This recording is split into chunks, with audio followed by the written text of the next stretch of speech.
What's going on, guys? Welcome back to another special video, the Sunday Stock Watch List, where I give you all the stocks that I like, all the stocks that I dislike, the economic calendar, and earnings if we have any. So before I go ahead and get started with this video, make sure you subscribe. I'll wait for you to do that. Comment down below what other videos you'd like to see on this channel, and then comment what you're looking for this week. Let's see if we have the same watch list, and if not, maybe I'll add that stock that you're looking at to my next watch list. So let's go ahead and get started here. Obviously, before that, tomorrow at 9 a.m. Eastern time, I will do a pre-market review. I actually traded live on Instagram on Friday, so make sure you have my alerts on Instagram, because you could probably see most of the time I'm actually doing a lot of trading related stuff, whether it's live trading or pre-market reviews, and it's dope to see that kind of live and see what goes on really in the Discord. So first things first, economic calendar. Monday we have Patrick speaking, Empire State Manufacturing. Tuesday, we have retail sales, industrial production at 9:15 Eastern time. And then business inventories, housing market index. Wednesday, you have housing starts and permits, EIA petroleum status report. You have a few people speaking Wednesday, actually. John, Christopher, Michelle, Patrick, not Powell, though. But Thursday, this is where things get a little spicy. You have jobless claims. Then you have Philadelphia Fed Manufacturing Index, existing home sales, and then leading indicators, whatever. But Powell speaks at 12 p.m. Eastern time. It's a little weird, time that he's speaking. It's midday here. So I'm sure the market's going to be waiting for that Thursday morning. And then Friday, you have a few other people speaking. But other than that, this is in red for a reason. Powell speaking. Now, things start getting spicy here. We have earnings season. Contracts are about to be a lot more expensive. Now, Monday, we have Charles Schwab. You have a few banks reporting. Tuesday, you have Bank of America. Then you have airlines. Airlines are important. United, Goldman. You have Goldman Sachs. You have Interactive Brokers. Let's see. Wednesday, Tesla, Netflix, Lam Research. That's important. Lam Research, if you guys didn't know, is a chip company, and usually when people are watching the chip industry before NVIDIA, it was Lam Research, but this is going to be important on Wednesday. We'll see how that goes. Then you have a few other banks reporting on Wednesday. Then Thursday, AT&T, whatever, American Airlines. I don't really see anything I care about on Thursday. Friday, American Express, and that's about it on Friday. Yeah, that's what it looks like. All right, let's go ahead and get started with what I'm watching this week. Look at Shopify.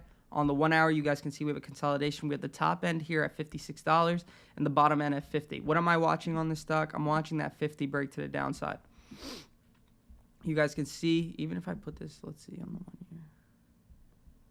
So we have the rest of this gap to continue here down to $48. So if we break 50, I will be watching for a continuation and a gap fill down to 48. Wow, you have like a double gap over here. Did this fill? Nope. Yeah, so we have room down about $48 on this gap, so I will be watching it. Not only that, we did break a trend to the upside. If I lower the time frame to the 4 hour, you guys can see we have this consolidation going on over here. And then let's see if I lower it to the 1 hour. Yeah, it's just a better view of the consolidation. So yeah, I am watching Shopify to the downside. You usually don't see this on my watch list. Volume kind of lacks on this, but it's been all right lately. Next thing I'm watching, NVIDIA. Stock was down $15 on Friday, so that looks fun. Now, what am I watching on this? There are no real, key levels as far as other than that 450, because we've been playing in this area for a little while now. But if you draw an uptrend here, you can see that this was holding up this uptrend. It was pretty steep, so it was bound to happen anyways. But this broke the downtrend. Not only that, if you put this on the 1 hour, you guys can see we're breaking another downtrend right here on the 1 hour. So I am watching this 450 level. If we break 450, I am looking at 447.50, then 445. On the 1 year, you guys can see that's a serious rejection at this level, at the 467 level. Next thing I'm watching for this week is Tesla. This stock got to start moving, fam. Like, it's kind of pissing me off at this point. We're just stuck in this area, but they do have earnings this week, so I'll probably stay away till after earnings. just because those contracts are a little too expensive and it probably won't make sense on the risk versus reward of me playing it. But we have this downtrend, or sorry, this uptrend right here, leading into 245. I am watching that 250 for a quick scalp. Nothing crazy there. And then something that I'm actually watching that's not reporting this week is Netflix. Watching that 351, 350 level. It's been struggling to kind of get that continuation. I always walk away from this. Like, I'll catch that little move. Like, Friday, I caught this, right? Where did I catch this? I'm trying to think. I think I played 355, right? Was it Friday that I played this?